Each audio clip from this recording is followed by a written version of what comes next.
Why I'm Not a Fan of Thanksgiving. Submitted by Curmudgeon. Ever since I was a kid, Thanksgiving always seemed to be a complete pain in the ass.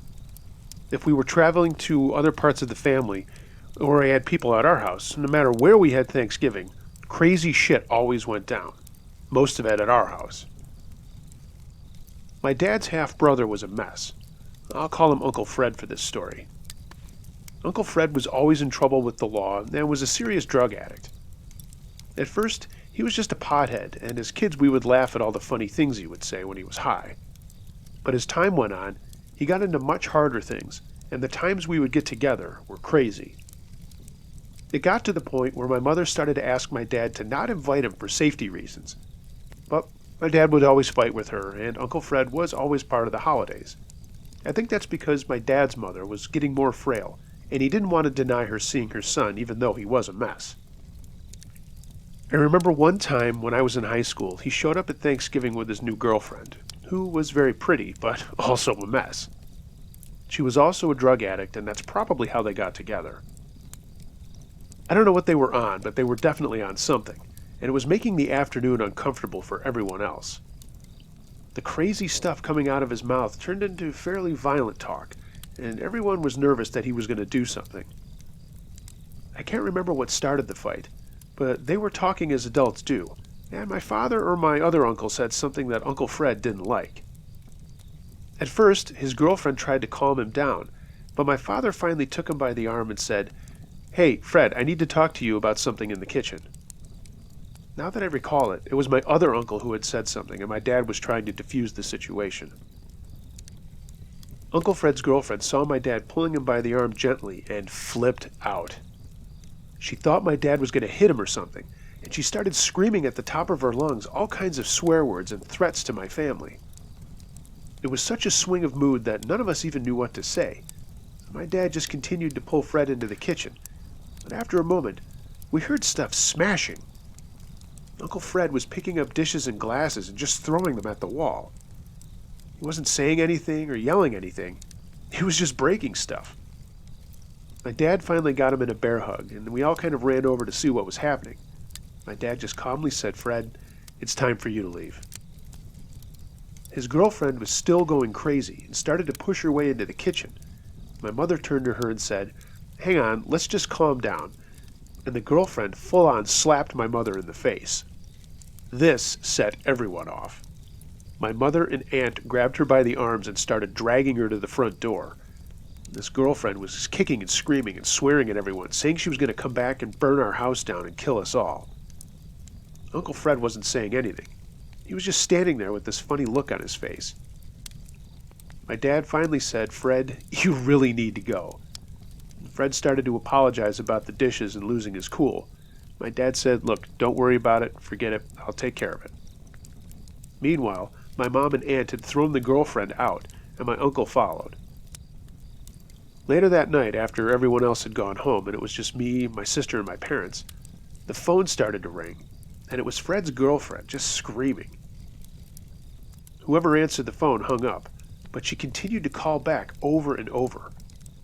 It got to the point where my father just took the phone off the cradle and wouldn't let the calls come through. At about 1 a.m, we heard a loud crash from downstairs in our family room. I stayed in bed just sitting up wondering what was going on, but my dad ran downstairs to find a brick from our garden had been thrown through one of our windows. We couldn't prove it, but we all knew who it was. Dad cleaned up the mess, temporarily fixed the window before repairing it the next day. I remember my dad calling Uncle Fred later that afternoon, and him pointing at me and telling me to get out of the room. He wasn't mad at me, it was just one of those dad things. I left, but I just went around the corner, and I heard my dad very calmly but very sternly telling Fred that he was not welcome at our house anymore. He was not going to be a part of any family events that we were having. He brought up the brick and said, well, we couldn't prove who did it. We all knew who it was. He also told him that if we could find out that she was the one who broke the window, there would be hell to pay. Of course, I couldn't hear what Uncle Fred was saying back, but my dad was getting angrier and angrier. Finally, after a pause, he said, "If you ever fucking come near my kids again like you did yesterday, I am not going to be as polite and just ask you to leave." When my dad said that, I immediately left from hiding around the corner and went up to my room. We never heard from Uncle Fred after all of that. That is, until 3 years later, when he reached out to my dad to let him know that he had cleaned up his act, got a steady job, and had been to rehab, and was asking for my dad's forgiveness. My dad did forgive him, and as my grandmother was getting older and even more frail, my dad caved and invited him back for Thanksgiving. My mother was nervous, but she went along. This time, Uncle Fred was fine and really didn't say much. He spent most of the day watching football and then coming in to eat with us, but didn't share a lot and just said he was happy to be there. At some point, he left the table again, and then shortly came back and said he was leaving, and thanks so much for allowing him to be there. He left, and that was it. Or so we thought. Well, when Fred had left, he had raided me and my sister's rooms and stole a bunch of our stuff. I had a lot of football and hockey cards that were worth some money, and I'm not talking players of the day. My grandfather had left me a bunch of older players, and the cards were all in excellent condition. If I had to value them out, it was probably almost $1,000 worth of cards. He also walked out with my sister's flute. We didn't realize any of this at the time, and quite frankly, outside of my sister's flute, I didn't even realize my cards were gone, as I had them in a storage box that I rarely looked at. Years later, it was when I figured it out. When my sister realized her flute was gone, my parents grilled her about where it really was. She was constantly forgetting it at school, on the bus, so it was assumed that that's what she had done. My parents were convinced she had left it someplace where somebody might have picked it up and walked off with it. They never once considered Uncle Fred was the culprit. We went to my grandmother's that Christmas to celebrate, but Uncle Fred wasn't there. Apparently, he was on a trip with his new girlfriend. When my mother asked my grandmother, who was pretty senile at this point, who Uncle Fred was dating, she said she didn't remember and had only met her once. Again, what could we think? We only heard from Uncle Fred once in a while, and he didn't come around to any of our other family get-togethers until the next Thanksgiving. By this time, I was a sophomore in college and home with my then-girlfriend. Uncle Fred was invited and came over with his girlfriend, the same one from years before. She looks horrendous and clearly has not cleaned up her act. It was also pretty obvious right away that Uncle Fred was messed up as well. This time, everything was fine, no one argued, and it was a really pleasant meal. It would turn out to be my grandmother's last, sadly. After dinner, we were all just kind of talking and having more pie and coffee when we heard yelling coming from the living room. The rest of us were all in the family room in the back, and my dad got up to see what was going on. Uncle Fred's girlfriend was screaming at him and had scratched his face with her nails so badly that he was bleeding. He was trying to fight her off and calm her down, but she was so far gone that he couldn't control her. My dad stepped in to try to help calm her down, but she broke away and ran to the dining room table, grabbed the knife we were using to carve the turkey, and ran back into the living room, waving the knife around in the air. By now, everyone else is starting to come over to see what the hell was going on, and my mother screams when she sees Uncle Fred's face and this out-of-control woman stabbing at the air with a knife. My aunt had enough of it and ran to the phone and called 911. She came back as things were slowly starting to come under control, as Uncle Fred's girlfriend had put the knife down, but was still looking like a crazed animal. My aunt informed everyone that she just called the police and they were on their way. And this is when Uncle Fred snapped. He called my aunt a bitch and picked up the knife himself. My dad told him to put it down, but then Uncle Fred started threatening everyone with it. I just grabbed my girlfriend and took her to the family room, held her in a huge hug, and told her it was going to be okay. She was freaking out. Then I heard my dad yell out and say, "You crazy motherfucker, you just stabbed me!"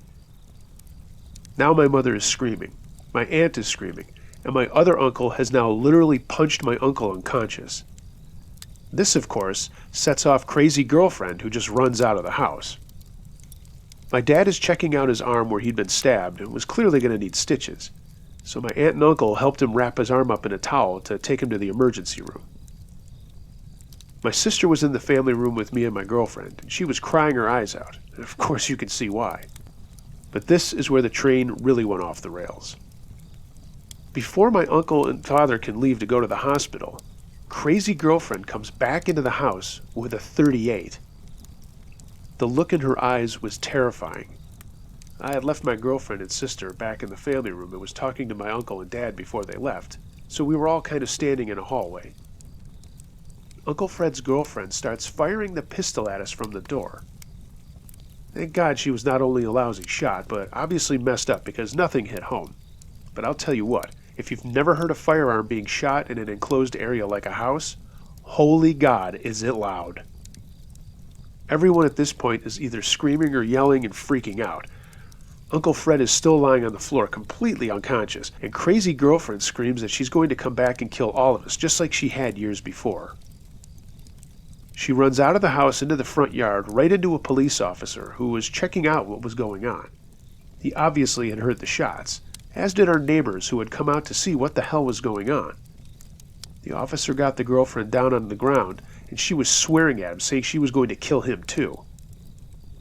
The officer called for another car, and shortly, 2 more cars pulled up into our driveway. Now everyone in the neighborhood is standing out in their front yards watching what's going on.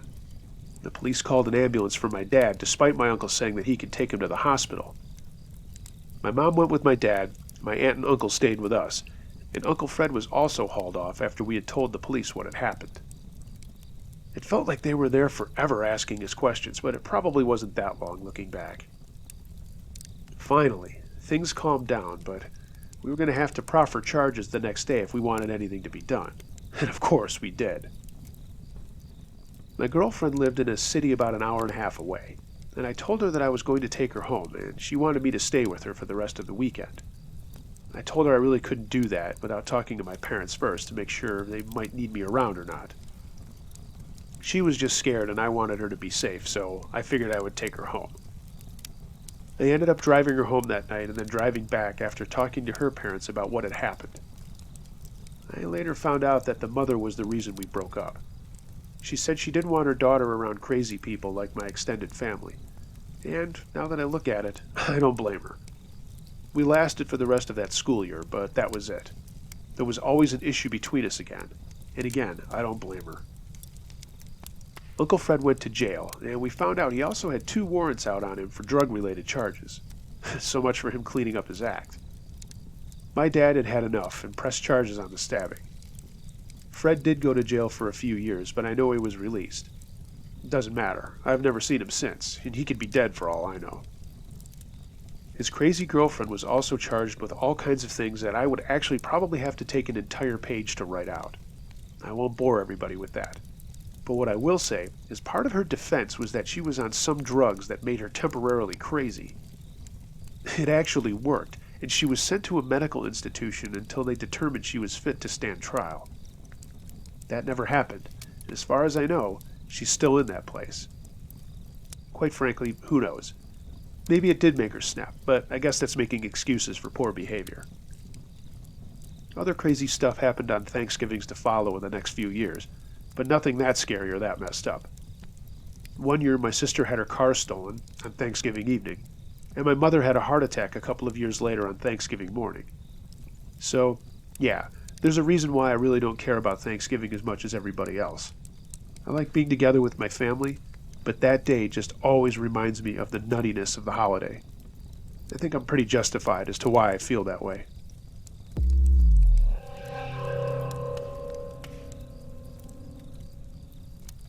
Cousin Charlie, submitted by Redemption City.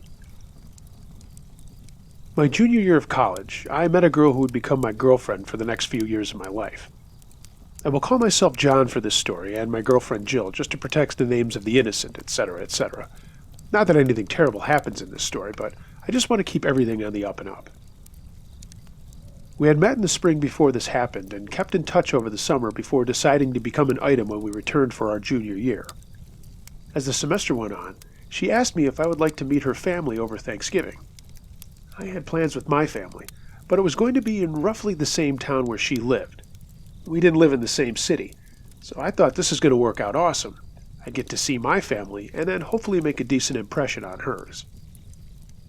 Everything was going great at my Thanksgiving, and I left a little early to make my way in unfamiliar territory to my new girlfriend's house. I let Jill know I was on my way, and off I went. I got there about an hour before they planned on eating, and her family welcomed me very warmly. She had 2 older brothers who were really cool guys and were into guitar just like me. We had a lot to talk about, as her father was a former musician as well, so conversation was easy. Jill's mother was just as nice, and I was on cloud 9, just sitting with my beautiful girlfriend and her family, who seemed to take a liking to me right away. We planned on jamming after dinner, and I was looking forward to that. And as the meal went on, it was great. I just couldn't believe this was such a cool family, and I was really feeling lucky. After a beer or 2 before dinner, some wine during dinner, and then another beer afterwards, we decided to jam in the basement. They had a whole array of instruments, as her father was multi-talented. There were, of course, guitars, basses, a drum kit, a piano, and man, I was in heaven, and we set to rocking out. Her brothers were really good on both guitar and bass, and her father was a very accomplished drummer, so I took up another guitar, and we just started talking about what to play. More beers appeared, and we were just playing rock and roll tunes that her father liked, Beatles, Stones, that sort of thing. Her brothers wanted to get into a little bit of heavier stuff, and her dad kept up very well. I was impressed. I was doing my best, and everyone was just looking at each other, having a great time. If you've ever been in a band, you know when you're in a groove. I know you're all wondering where this is going, but trust me, it's going somewhere. I had to go to the bathroom, so I decided to take a break and asked where the restroom was. They had one down in the basement, and they pointed it out, so I went down this little hallway to take a leak. As I was washing my hands, the light went out, and I fumbled for the switch to see if I'd touched it anyway. Before I could reach for it, the light came back on, and I swear on my grandmother's grave, there was a person standing behind me. I looked in the mirror and saw this guy right behind me, like his face almost on my shoulder. I jumped and made a little yipping noise, but the light went out again, and it immediately came back on, and no one was there. I know, this sounds like a movie, but this happened. I wondered if they had heard my little yipping noise, but I figured the music was so loud it was probably drowned out. I wanted out of that bathroom, but I didn't want to run out too fast, and I didn't know if I should ask any questions. I mean, maybe I was just seeing things. But at that point, it just felt so real. I decided not to say anything, just brush it off and play some more. Just like any other Thanksgiving, more beers arrived, and at this point the brother said we all should do a shot. I was a little worried about this, as I had a pretty long drive home, and that's when the father said that he was concerned about it as well, and then invited me to stay there, just for safety reasons. I thought, I'm okay with that, and my girlfriend looked really happy about it too. So I texted my mom and said I was going to stay there for the night. They just invited me, and they're really, really cool. She texted back a while later and said that was fine, and just to be safe. So, that shot comes, more beers, and everyone is getting a little lit at this point. We're all laughing and playing, and sometimes screwing up and laughing even harder. At some point, thinking that there was someone looking at us from down the hall where the bathroom was, I occasionally would look over my shoulder, but no one was ever there. When we finished a really bad version of Rock and Roll by Led Zeppelin, I looked back down the hallway, and there, standing in the doorway of the bathroom, was the same person I had seen standing behind me maybe an hour earlier. This time I said something about, "Is somebody else staying in the house?" Everyone laughed but didn't say anything and just said, "Maybe you need to lay off the sauce." I didn't want to look like an idiot, so I didn't say anything further about it, and we just played a couple of more tunes. We decided to wrap it up for the night and maybe watch some movies and just have more turkey sandwiches and some pie. We all put down our gear and made our way upstairs. My girlfriend held me back and wanted to have a quick makeout session, which I was more than happy to do. I was a little tipsy, but I was far from drunk. After a little bit, we didn't want to make it look too obvious, so we made our way up the stairs. To go up the stairs, you had to walk right by that hallway with the bathroom, which was maybe, right across the hall, a couple of arms' lengths. As I was following my girlfriend up the stairs, admiring her backside, I felt a tug on my arm. I looked over and almost yelled again, as there, standing against the wall outside the bathroom, was that guy. I did jump up a bit, bumping into my girlfriend, who just giggled, thinking that I was flirting with her, but I wanted to get the hell out of that basement. We went upstairs and had some food and just relaxed, continuing to talk about music and the arts in general, as my girlfriend was studying photography and graphic design. We decided to watch some movies, and as the night wore on, everyone was starting to drop off to sleep from all the food and the beer. Before we fell asleep for good, Jill's mom said that she had set up a guest room for me upstairs, and there were towels on the bed. Jill said she'd show me where the rest of everything was upstairs when we decided to turn in. Her parents were heading upstairs, and as they went, we said our goodnights. But from the kitchen off to the left, I saw the figure of that guy again. I asked my girlfriend point blank at this point, "Who is that guy in your house that I keep seeing? I'm not crazy. I saw him downstairs, and I just saw him in the kitchen." She looked at me incredulously and said, "I don't know what you're talking about." I tried to explain what had happened earlier, and she looked at me wide-eyed and said, "That's really scary, but I don't know what to tell you." We went back to see her brothers, and they looked creeped out too when I told them, and they wanted me to tell them what he looked like. I did my best to describe what he looked like, and they just looked at each other but didn't say anything. Everyone was really on edge now, so I figured, let's just let it go. And suddenly 4 more beers materialized, and I just decided to laugh it off and say, I must be seeing things. Must be nervous about meeting a new family, you know?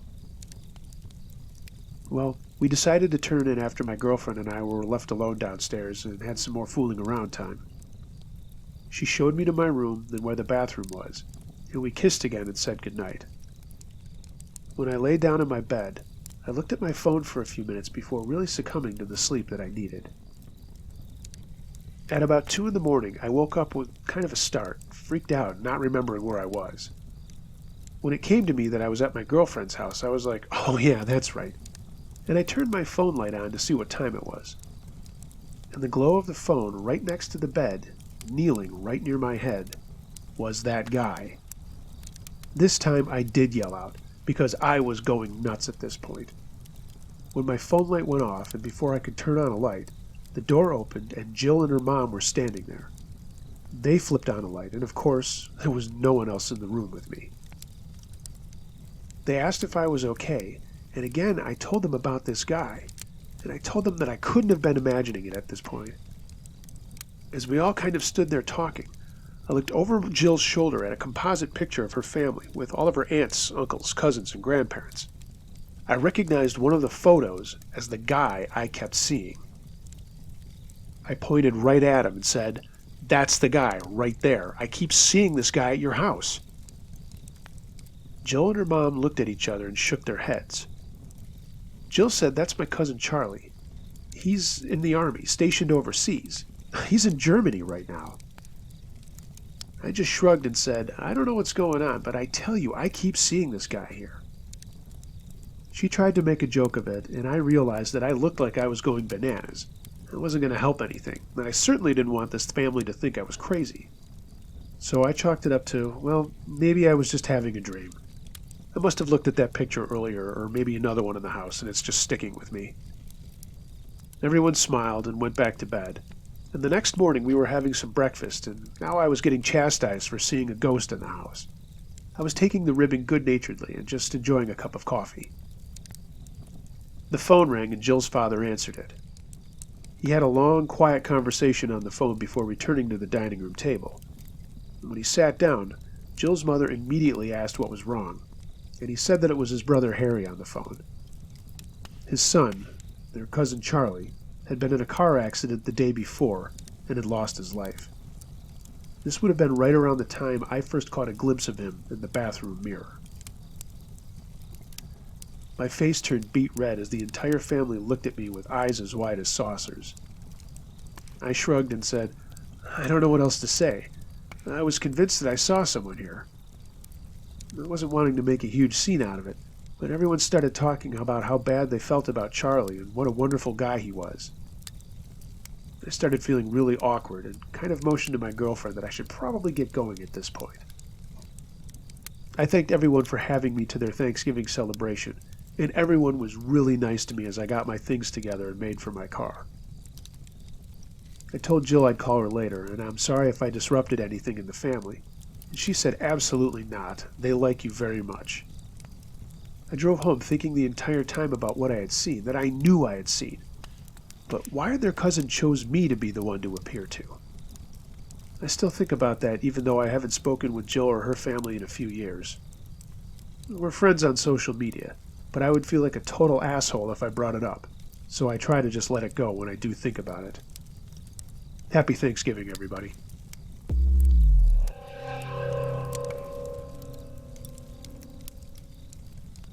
Holiday from Hell, submitted by Jack Monitor 3. I hope this isn't too early in the season for a story like this. I'll get the backstory out of the way quickly.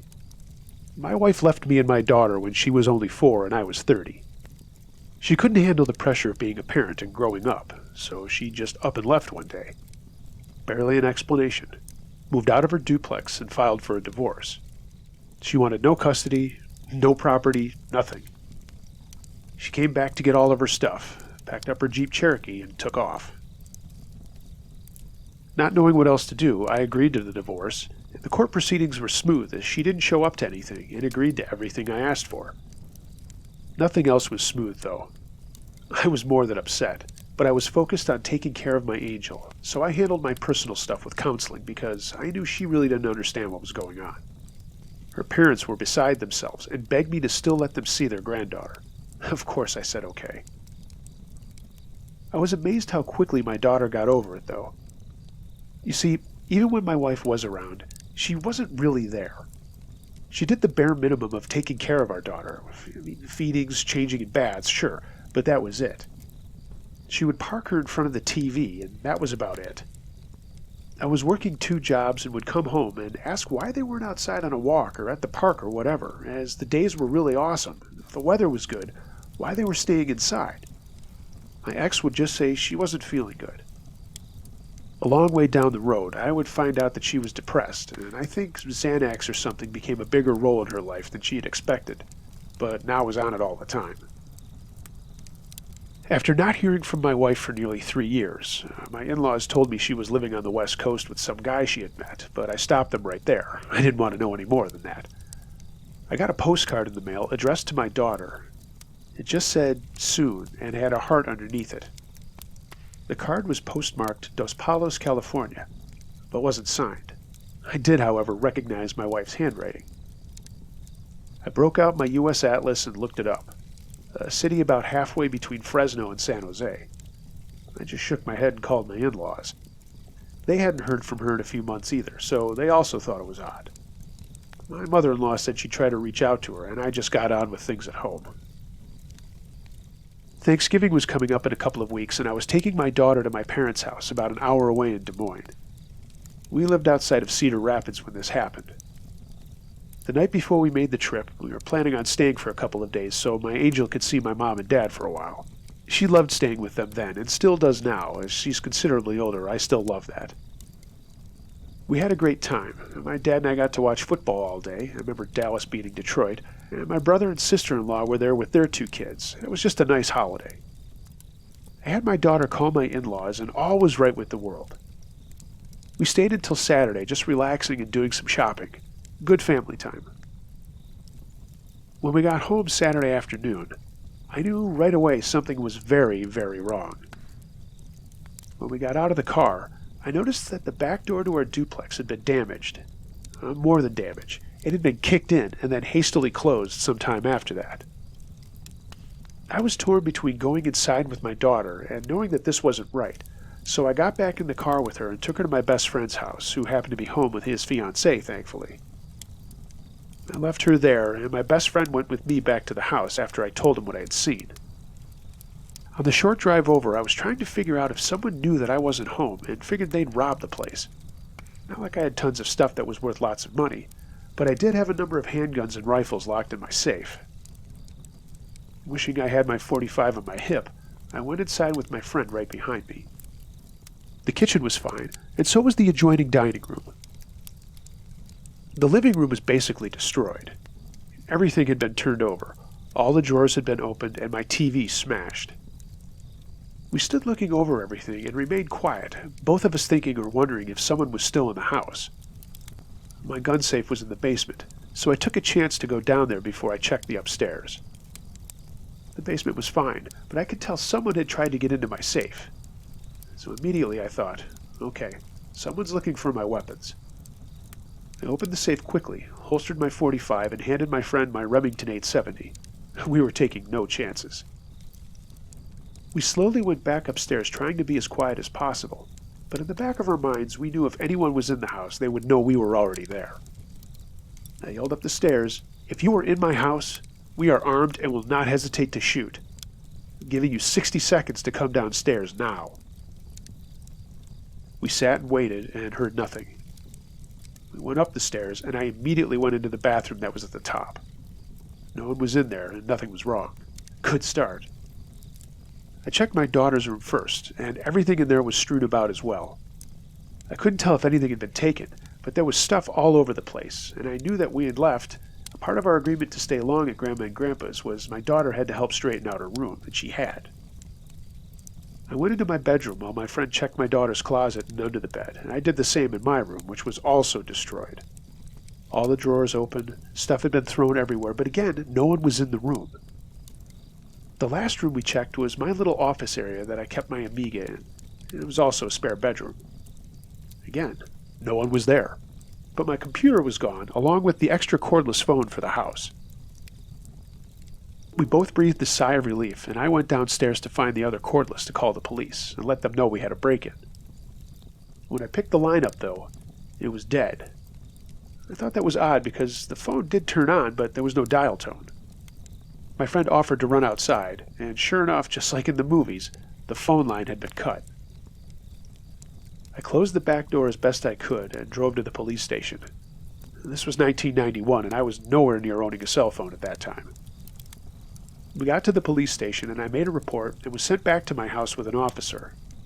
My friend went with me, and we showed him everything that we had seen in the house. Before we left the station, though, I called my landlord, who unfortunately was out of town for the holiday weekend as well. I left a voicemail on his machine to call me as soon as he could. The officer came to my house and obviously saw the damage and asked if I noticed if anything was missing. I told him I wasn't completely sure about my daughter's things, but the only thing that I noticed was gone was a phone and my Amiga. He made a detailed report and asked me to take pictures of everything, and also asked if I had pictures of the stuff that had been damaged before it had been wrecked. I scrambled around and found pictures of past holidays, and my daughter just doing cute little things that she was always doing around the house, so there was some sort of record. We had left the firearms in the house before going to the police, and I did tell them that none of my guns had been taken, but someone had been tampering with the safe. He made a note of it and then asked if I had renter's insurance, which I did not. I'm sure he wasn't trying to be a dick, but it pissed me off when he said, "Well, looks like you better look into that in the future." Okay, thanks, dude. I know you're doing your job, but that's not what I needed to hear right then. He completed his report and said there would be a follow-up and asked me to leave any numbers he might be able to reach me at. And that's when we remembered to tell him that the phone line had been cut. I gave him my friend's number as well as my parents' number, telling him I wasn't sure if I was going to stay at the house or go back to my parents.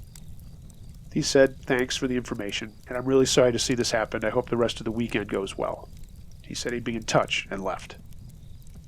I went back to my friend's house, tried calling the phone company to let them know I needed the phone fixed, and he invited me to stay the rest of the weekend with him, and he would help me fix the door.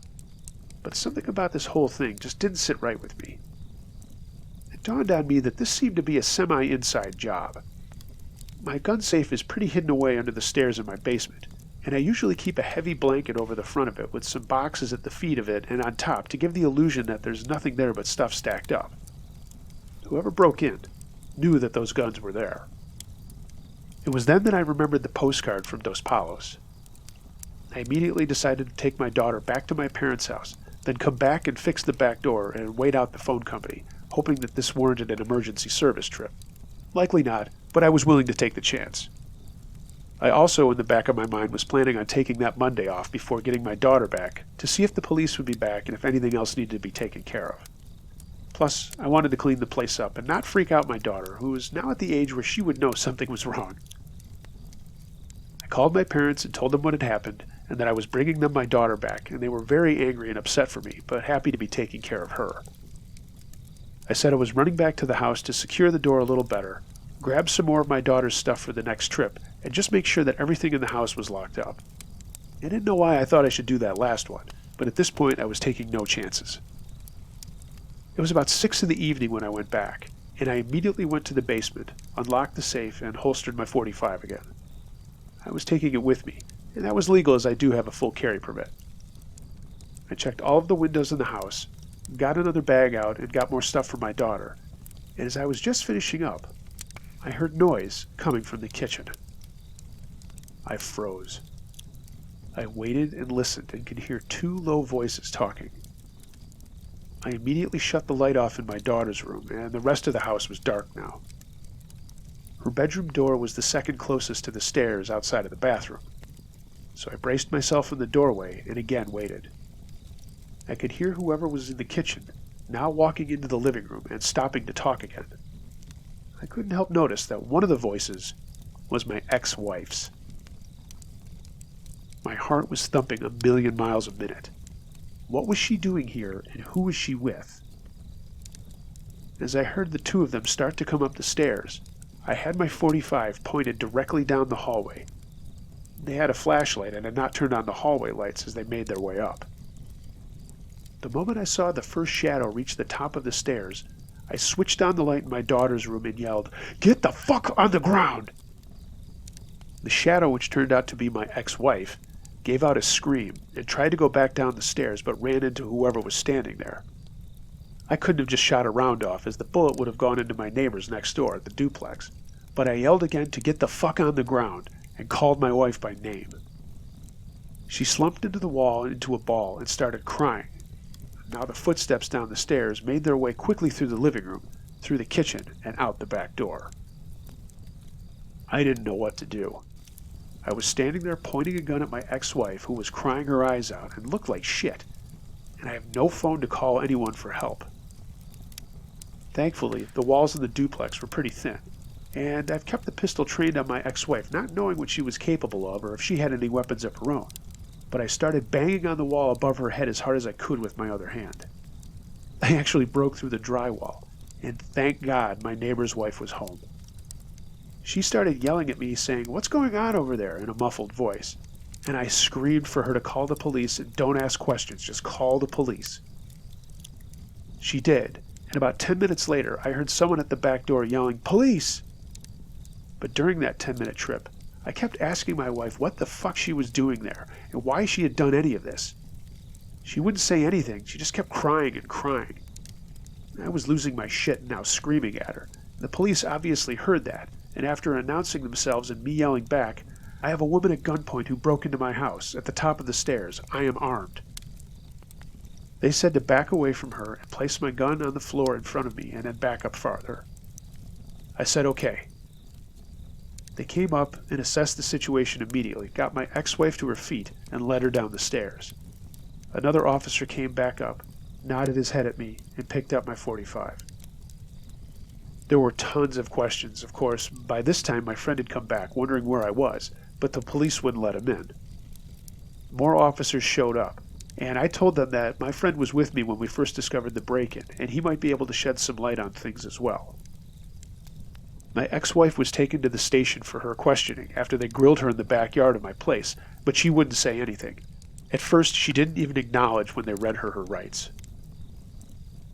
I had to go down to the station as well to fill out a report and get my side of the story out before they charged her with anything. Throughout the evening, it was determined that she had been part of a duo that had broken into my home. It was her new boyfriend. She broke down and admitted that they had driven from California hoping to snatch my daughter and take her back with them to California. The guy she was with took off on her, and it would be a while before the law caught up with him. They had it all planned out. They were not going back to Dos Palos, as they had been evicted from their apartment. My ex-wife said they had planned on going to some place called Clear Lake and try to start a new life with our little girl.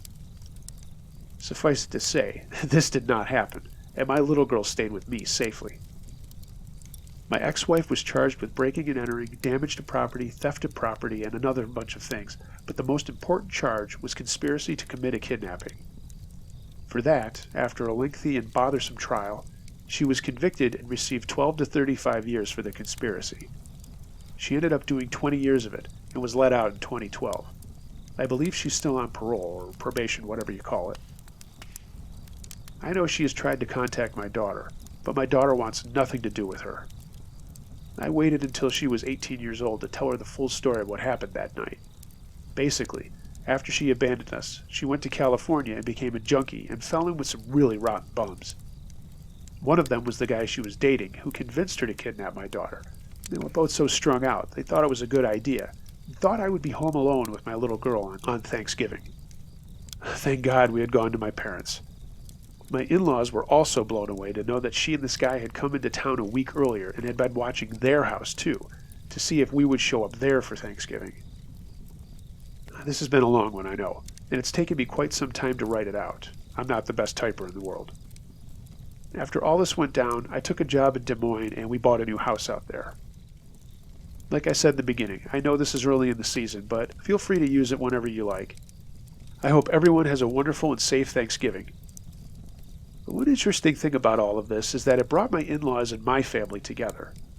I don't know why life works out like that, but we have a great relationship and now get together for Thanksgiving. My ex-wife is never on the guest list.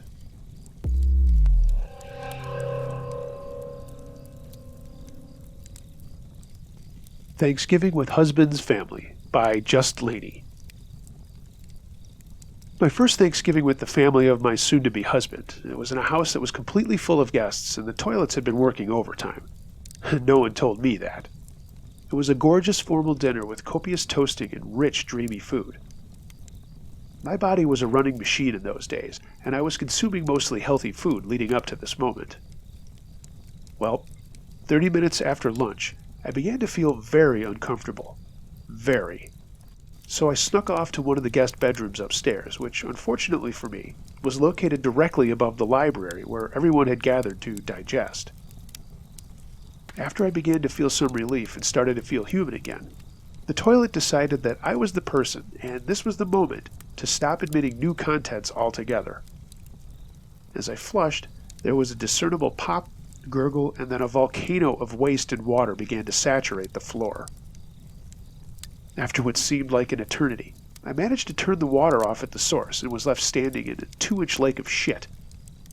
As I stood in stunned horror, there was a frantic knocking at the door. It was my mother-in-law warning me not to flush. "Too late," I managed to whisper. She scurried off and I was left sobbing in mortification. In a flash, she brought back a stack of old towels, bleach, and a bucket, and I got to work. Finally, after 30 minutes of hysterical cleaning, crying, and laughing, I managed to sanitize myself and the bathroom. However, to my horror, as I walked down the stairs and looked into the library, I saw a bucket brigade and a frantic swarm of people up on stepladders holding towels up to a soaking, dripping ceiling. Yep, my shit was raining on my future family. I ran out of the house and refused to play in the croquet tournament the next day. The marriage didn't last.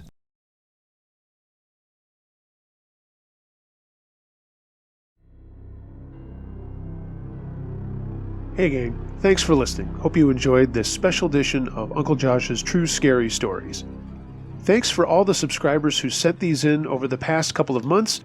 I know you've been patiently waiting to hear them, so I hope today makes you happy. If you have a true scary story you would like to hear narrated on this channel, email unclejoshtruescarystories@gmail.com. I read them all. Please like, share, and subscribe to this channel, and leave a comment or two below. I try to respond to all of them. If you want to take it a step further, please visit truescarystories.net, click on the support button, and learn how you can help support this channel and keep it ad-free by becoming a patron. Extra stuff is available there, and more to come. Please follow me on social media. Links for all that are in the description below. Everyone have a happy and safe Thanksgiving. Until next time, be excellent to each other. And remember, be wary of things that go bump in the night. It could be anything. A ghost, a monster, or the guy next door.